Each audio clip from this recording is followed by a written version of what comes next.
horrible death. Do you work for a boss hole?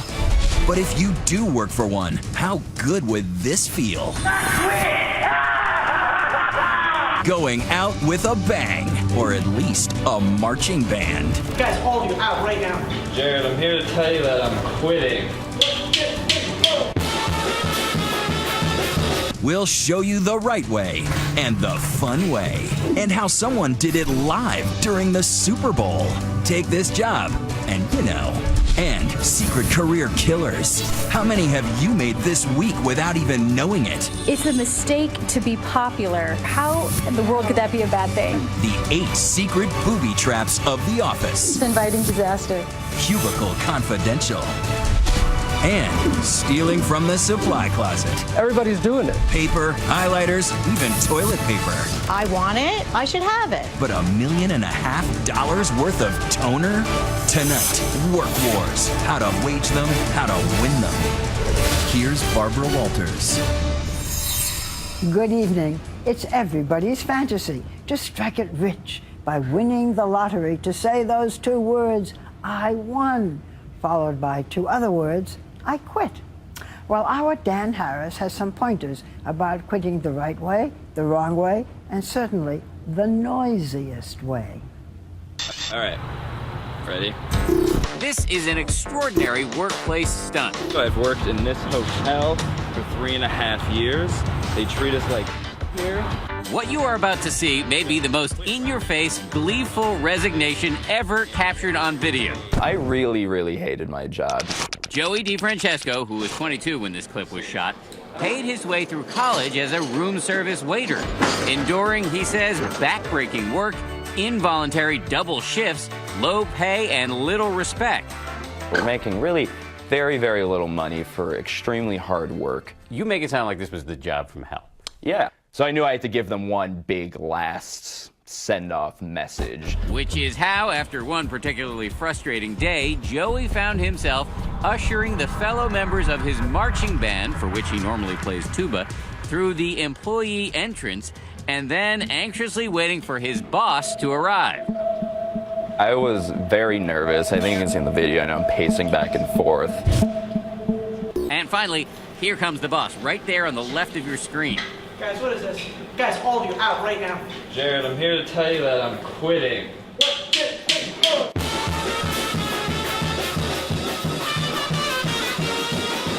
How good did it feel to finally pay this thing off? Right. No, it felt ecstatic. Like I said, it's really liberating to be able to finally take some power back, even just for a moment.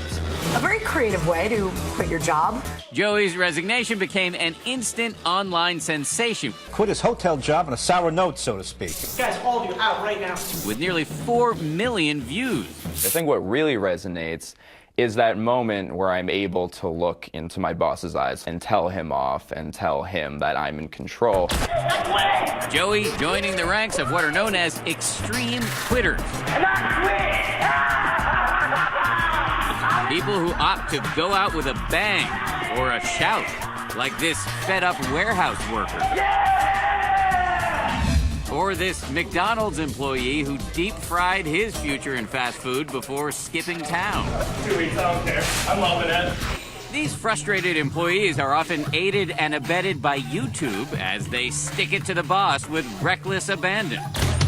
Doug Walker worked as a night janitor at an automotive electronics factory when he decided he'd had enough. Being a janitor is not the most glamorous job. You have to take out the garbage. You have to dig your hands into things you don't want to dig your hands into.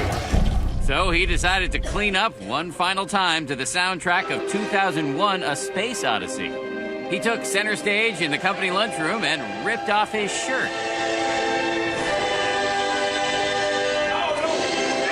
I knew after I showed my nipples to everybody, I should probably leave. But not before one final victory lap. Some people were laughing, as you can see, and they're having a great time. I think they saw, oh, somebody got out.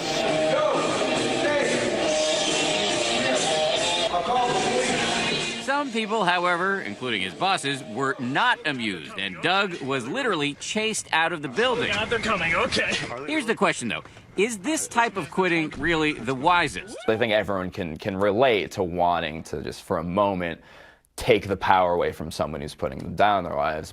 Devil's advocate. Yes. It wasn't the most professional way to go out. It's true it was not the most professional way to go out, and I don't think that everyone in the world is in a position to quit in the way that I did. The following is kind of surprising given the state of the economy, but in fact, plenty of people are quitting their jobs these days, more than 2 million a month. The Department of Labor even has a special category for them. They're called quits. So why are so many people quitting? I hate my boss, I hate my coworkers, I hate my job. I hate my boss, I hate my coworkers, I hate my job. Studies suggest, number one, workers feel increasingly overworked and underpaid. 2, they hate their bosses. And 3, they want to become their own boss.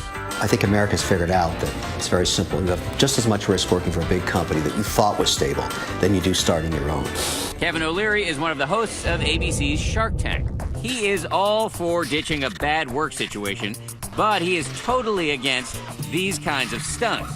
It's a bad career move. I mean, you know, walking up and throwing a cake in your boss's face and all that stuff, you're just an idiot doing that. Plus, it costs you money.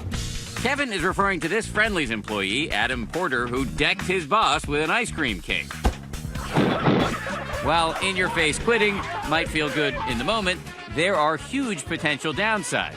Not only do you run the risk of alienating future employers who could see your clip on YouTube, if you take it too far, there can be more serious consequences. After Adam Porter, formerly of Friendly's, carried out his cake attack, he pled guilty to assault and paid hundreds of dollars in fines. Walk out the door. Don't look back. That's how you quit. Kevin O'Leary says if you want to quit, follow the example of somebody like Farnia Furnell. She's leaving her job at a New York financial services company with a gracious letter. It's been an honor working with you. A civil conversation with her boss, and no cameras around. I just came from resigning from my position. Extreme, no. Liberating, yes. Relieved that I'm actually taking a step and not just talking about taking a step. It's the start of something new. In some cases, the end of something bad, and a brand new door opens up. In Furnell's case, it led to the founding of her own consulting firm. But here's a surprise. Extreme quitting may not always be a career killer. Sometimes the best way to quit a job is also the best way to find a job. Doug Walker turned his quitting stunt into a new career as an internet comedian. So I was getting a lot of hits on YouTube, which started from the quitting video, and I've been working as an entertainer ever since. You'll die! Joey DeFrancesco landed on his feet as well. He's found a new job and he's started a website called Joey Quits, where hotel workers can share their own workplace problems. Other workers can see that they're not alone and that there are things they can do to fight back. Today, Joey's become a kind of modern-day Norma Ray. And his band, they are marching on too, recently playing a picket line outside of Joey's former employer. If you had this to do over again, would you do it again? Absolutely. I have no regrets. Maybe if everyone did quit like that, it would inspire them to treat people a little bit better. How have you quit a job in the past? Or what's your fantasy of how you would like to quit? We're on Twitter throughout tonight's program, and we want to know, but keep it civil. Tweet us using the hashtag ABC2020. We'll be right back. Coming up, wanna quit because you work for a boss hole? You think your boss is tough? I'll show you tough. Do you speak to your employees the way you treat the contestants on Shark Tank? I'm boot camp for the war they're going to go into. But wait till you hear who was an even bigger boss hole to him. He was vicious. Next.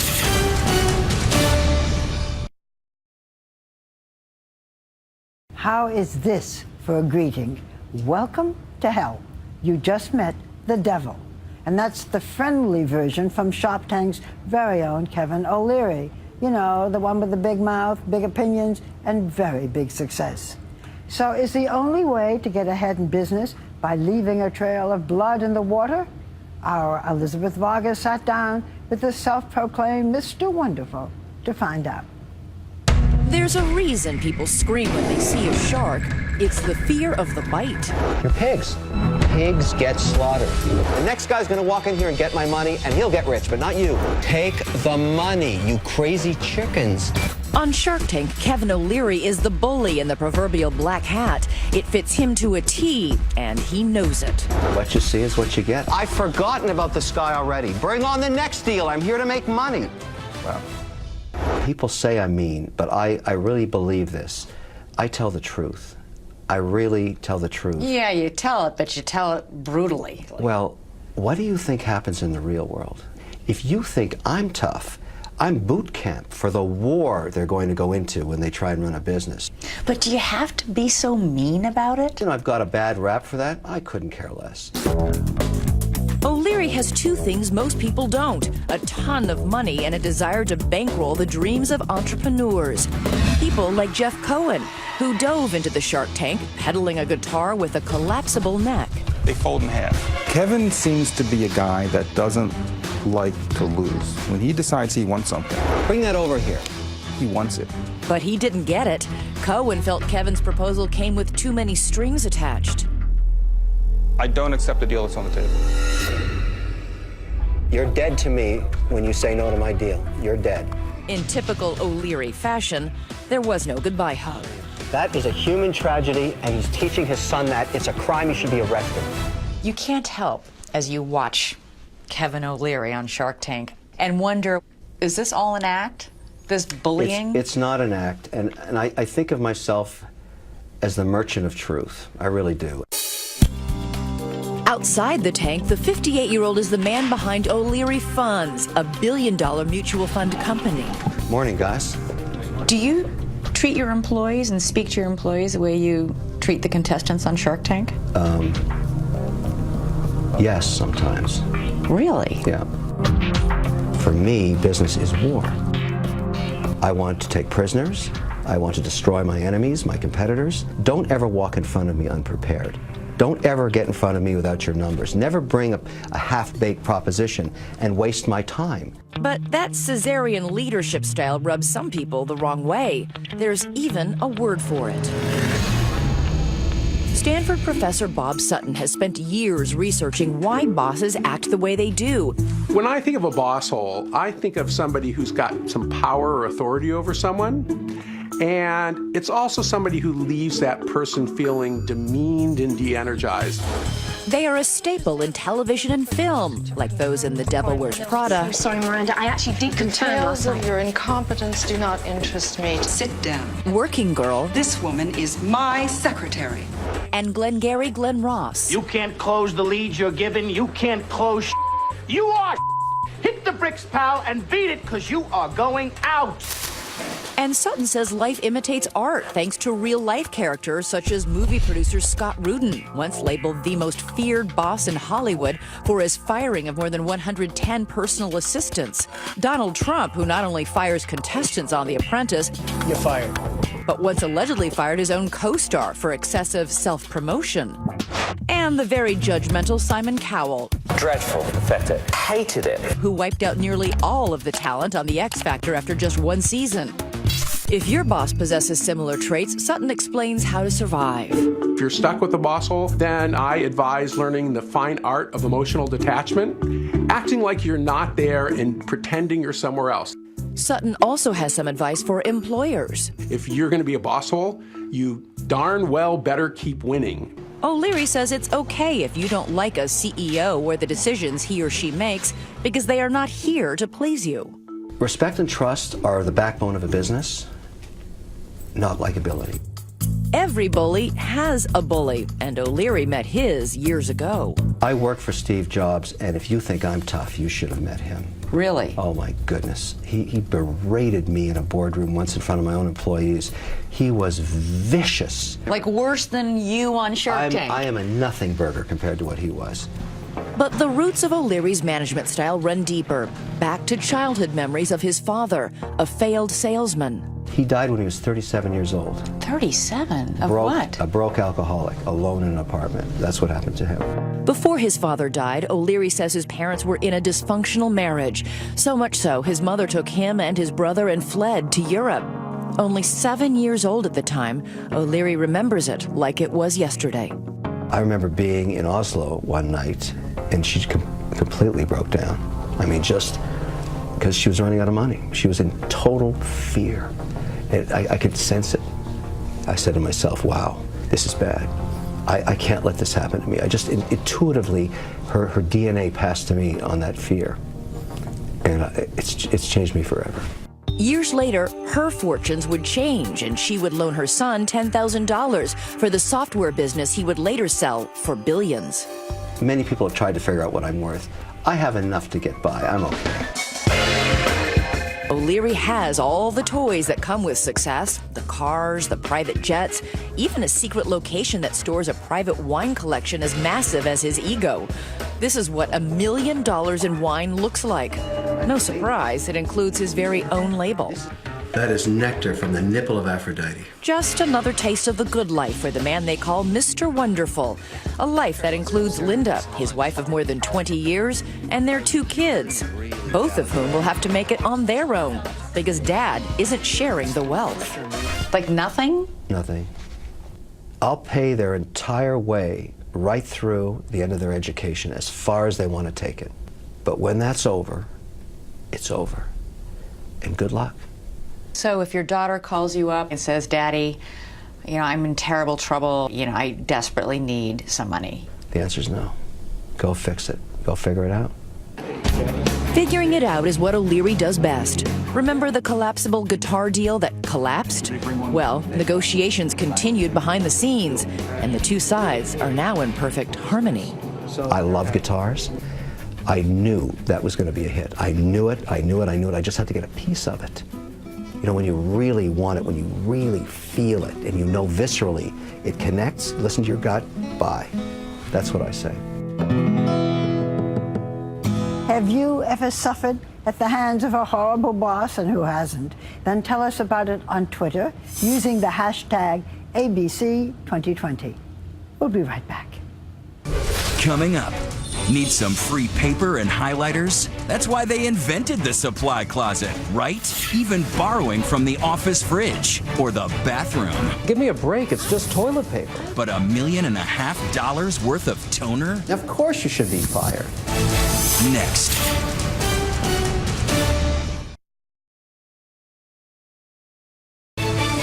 "2020 continues with Supply Closet Klepto. Are you one? Here's Gio Benitez. Admit it, you've probably made off with some of those tempting goodies in the office supply closet. After all, an estimated 75% of us steal from the office. The most popular items? Post-it notes, tape, scissors, and those highlighters. No harm, no foul, right? Well, the boss might not agree. There's very little flexibility for theft. That's what it is. You're stealing, of course you should be fired. Turns out employee sticky fingers cost companies over $50 billion a year. Every item in here has value and costs money. So when you start to add it all up and people stealing it, those numbers can really increase. Firms are now cracking down big time, hiring investigators like celeb PI Bo Dietl and installing surveillance cameras to sniff out workplace thieves. Putting cameras everywhere? Is that the answer? No, it's not illegal to put that pin-eye lens camera into your storage room. It's your opportunity to determine if someone's stealing from you. In fact, we were hit by an office thief here in the 2020 pantry. Someone was taking cartons of milk and boxes of coffee. The solution? We installed a phony security camera and the problem went away. But watch as this Texas police officer gets nailed by a real camera. While raiding the break room fridge, he takes a soda here, a sandwich there, and then another soda. The price of getting caught red-handed? A 30-day unpaid suspension. Embarrassing. But probably not as embarrassing as the case of this Colorado woman who was fired from the hospital where she worked after she was caught helping herself to the office stash of toilet paper. It humiliates you. It makes you angry. I'm not a thief. She claims she was donating the toilet paper to Iraq War veterans. Her bosses didn't buy that. There's probably never a good reason to steal. Psychotherapist Robbie Ludwig has treated office thieves. She says people often look at office theft as a harmless way to get back at the boss. It's not uncommon to go to work and feel like you're not appreciated enough for who you are, if you're not getting paid enough. Of course, pocketing a few highlighters is one thing, but this guy we tracked down took the concept to a whole new level, transforming himself from a mild-mannered supply clerk at a respected New York cancer hospital into the John Dillinger of office supply theft. And I was just hoping and hoping, praising God that I don't get caught.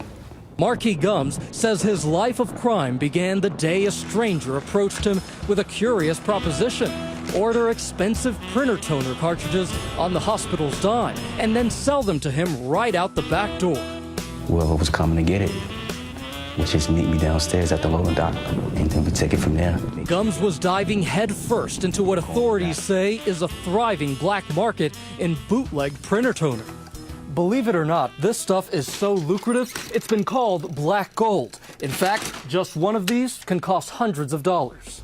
Middlemen sell the stolen toner at cut-rate prices, often online on Craigslist or eBay.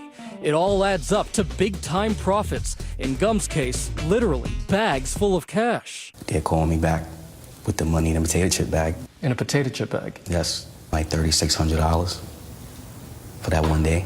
Over 2.5 years, Gums sold $1.5 million worth of hot printer toner. Those potato chip bags full of cash paid for fancy clothes, jewelry, even a ritzy apartment at Trump Plaza in New York.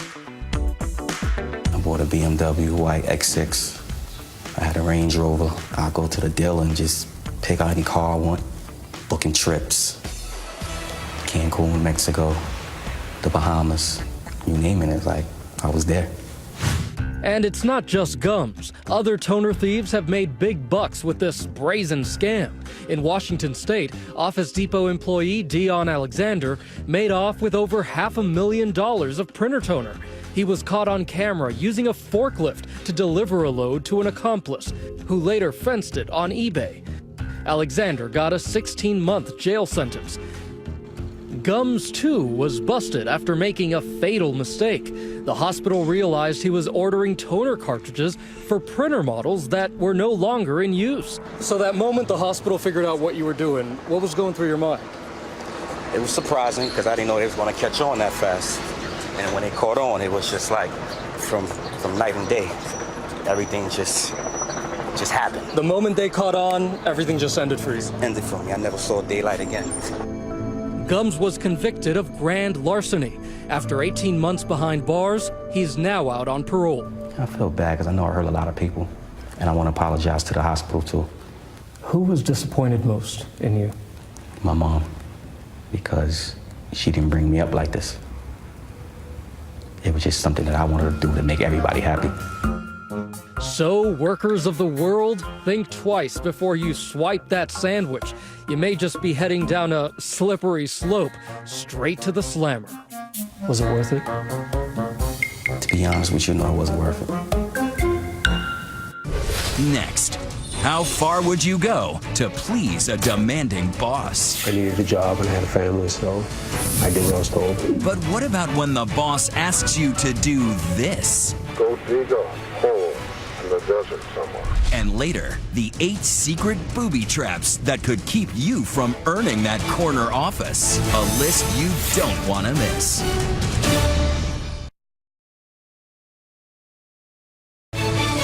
"2020 continues. Once again, Barbara Walters.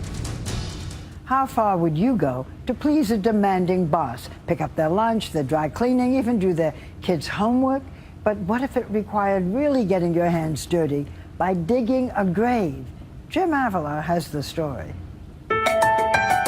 Welcome to Arizona Shower Door, a sprawling box of a company in Phoenix, lined with palm trees, where 46-year-old Patrick King had tried to earn a living and support his family. That is, until he got a call from his boss to meet him here in this bank parking lot for a special favor. That's Patrick's truck. Inside is Patrick and his boss, Fred Nadler, and this is their day-off conversation. What I need you to do super secrecy. Okay. Let's go dig a hole in the desert somewhere. Dig a hole in the desert? Sound odd, even suspicious?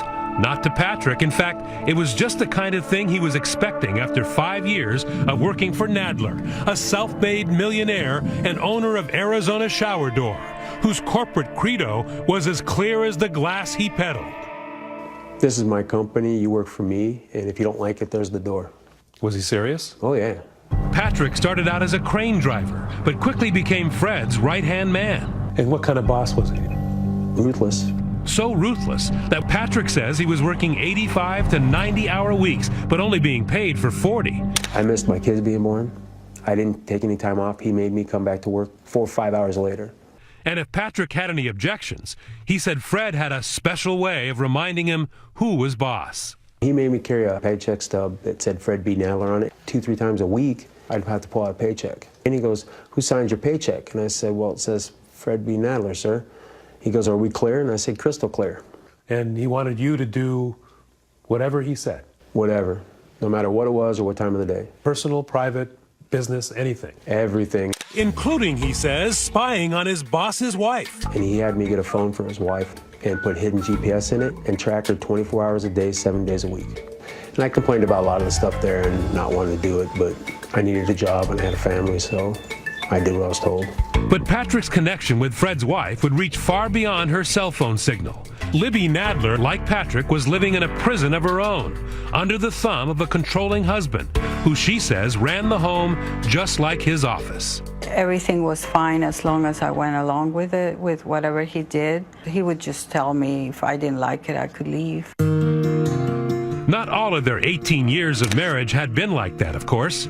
When he told me that he wanted to marry me, he told me that we were going to have a wonderful life. And it was. Trips, a nice home. They even adopted and raised 2 children together. But Fred, she says, always was clear about one thing. He didn't like to spend money. He only liked making it. In his mind, he thought that everything was his. He didn't want to share, not with me, not with anybody else, as long as he was alive. Which meant divorce would be a little tricky.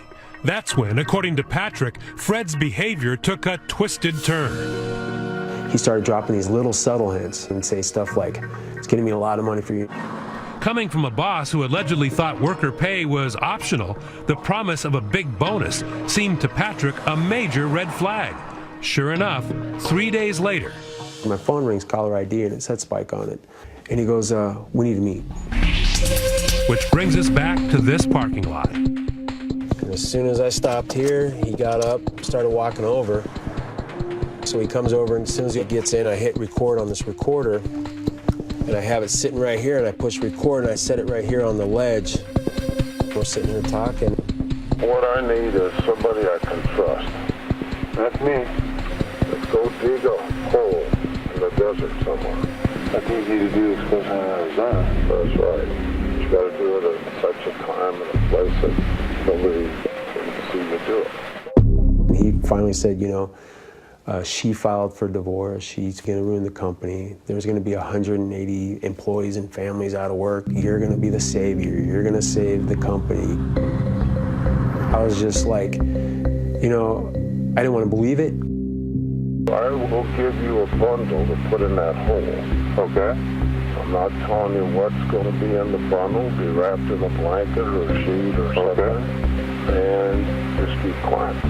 So that's easy the rest of your life. He pulls out a stack of money wrapped in a yellow band, $1,000. I'm going, just for showing up, I'm taking care of you, and he throws it at me. So this man who never gave you anything, maybe $20, gives you $1,000 all of a sudden. And Fred, he says, promised more. $10K every year that Patrick stayed with the company and kept his trap shut. That Patrick could not do. Instead, this loyal worker had enough, immediately going to police and handing over that tape. Fred was arrested that evening, Libby watching as he was handcuffed and taken away from their house. The detective said, "Your husband was going to kill you." I told the police that's not true. No, I didn't believe it. When did it sink into you? That question is very hard because I still I still can't believe it. Sometimes you don't realize it when you are with a controlling person what the outcome would be. Patrick foiled all this. Patrick saved your life, right? He did. He's my angel, and I keep telling him that. And that angel dutifully returned to work the following Monday to report to his new boss. Actually, two new bosses, Fred's sons. You save a woman's life. Bad guy's in jail. They gave you a raise and a hearty handshake when you got back to work, right? No. His reward for saving a woman's life? Patrick was put on paid leave. Then, he says, out of the blue, 6 months later, he was sacked. His parting bonus? A phone call from the prosecutor who was about to take Fred Nadler to trial. And he goes, we have him hiring somebody to come and kill you before the court date. He doesn't want you on the stand. You got a seat right here, buddy. Fred, according to prosecutors, was up to no good, even from behind bars. This is Fred a few months ago. Nope, it's us alone. Caught on tape again. And this Santa Claus lookalike had an early Christmas gift for his ex-wife and former employee. Yeah, apparently you got a job you'd like me to do. Yes, sir. I got 2 jobs. I'm going to need names. I'm going to need where they live. I'm going to know what you want me to do. Well, Patrick King. What do you want me to do? Whack this guy. Okay. Who else? My ex-wife. There's going to be a lot of scrutiny with these 2 people passing. Okay. Significant people in my life. That's caused me a great deal of problems. But Nadler had more. The hit on Libby required some special handling. You have dogs? Yes. 2 little dogs. They only stand about this high. Meet Fritzy and Shotzi, who Fred apparently wanted the hitman to take care of as well. They're my love of my life. If there's anything I do love that's left, it's my 2 little puppies. So I just like to make sure if it's a day or 2 before somebody finds someone, that they have plenty of water and there's a bag of dog food in the laundry room. Just make sure we got a little something to eat for a while. Nadler might not see Fritzy and Shotzi for a while. He was charged with conspiracy to commit murder and conspiracy to commit abandonment of a body. He agreed to a plea deal that lands him in prison for 8 years. Even though the ordeal has turned his life upside down, Patrick says he has no regrets. You're a working man, right? You're struggling to make life good for your family. Here's a guy who's offering you at least 10 grand. Were you ever tempted in any way to go on with this? No. I don't care if he would have whipped out $1 million right there on the spot. It would have been the same outcome. Next, the secret booby traps in every office. Companies say multitasking is what they want. It's not really what they want. Plus, why lamps are good, photos are bad, and what you don't want to say to HR. It's inviting disaster. Coming up to keep you from going down. 2020 continues with office booby traps. Here's Paula Ferris. From the entire Channel 4 News team, I'm Veronica Corningstone. And I'm Ron Burgundy. Go yourself, San Diego. To avoid the dreaded pink slip, it's easy to avoid the obvious slip-ups. Well, obvious to most of us. Nice work, everyone. Sharp broadcast. Just like Ron Burgundy, I gotta fire you. this anchorman's now infamous first-day F-bomb had a predictable outcome. Tell us a little bit about yourself, AJ. Oh, I know. He was fired. But while some career killers are crystal clear, the workplace is rife with hidden do's and don'ts. Can a person be completely oblivious that their career is being jeopardized? Oh, all the time. There are lots of different ways to get fired, and sometimes you'll never know what you did wrong. Cynthia Shapiro is a former human resources executive. In her tell-all book, Corporate Confidential, she reveals the secret office no-nos nobody tells you. Often behavior people think is good. You talk about these hidden career landmines in your Yes. book. It sounds terrifying. It can be. You just need to know where they are so that you can avoid them. Let's call them the 8 secret sins at the office. Office sin number 8, being popular. Being part of the in crowd could put you on the outs. We all want to be popular. How in the world could that be a bad thing? It's a big one. Being popular can erode your job security very quickly. It leads to sharing too much personal information at work.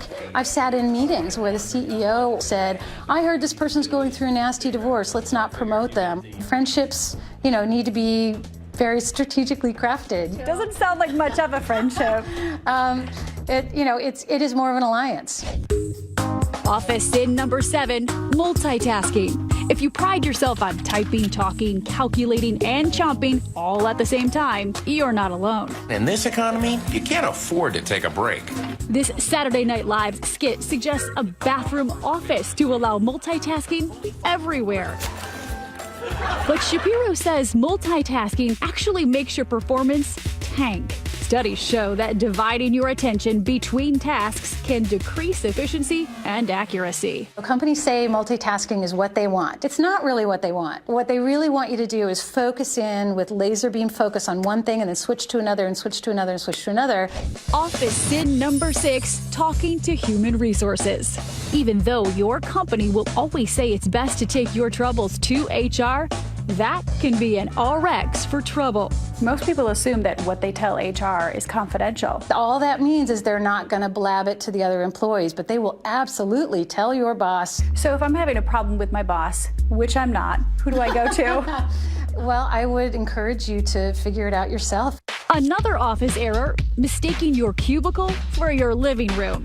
Office sin number 5, over-decorating. Shapiro says you may think it's smart to make your space cozy and comfy, but it could really be a career killer. Companies will say, here's your space, this is yours. Do with it what you want. Yeah, do whatever you want with it. It's kind of an unconscious test of loyalty and values, because if you fill it with troll dolls and crystals or religious things, it's going to make them feel really, really uncomfortable. So you're saying we shouldn't pimp out the cubicle? It can really work against you very quickly. All right, so we brought Shapiro on a tour of the ABC offices to provide the boss's view of office decor. A really messy office and a really chaotic office, they would translate that into a chaotic thinker. An illuminating tip, lamps are good. Again, we have the lamps on either side, which is basically advertising that this person works late nights.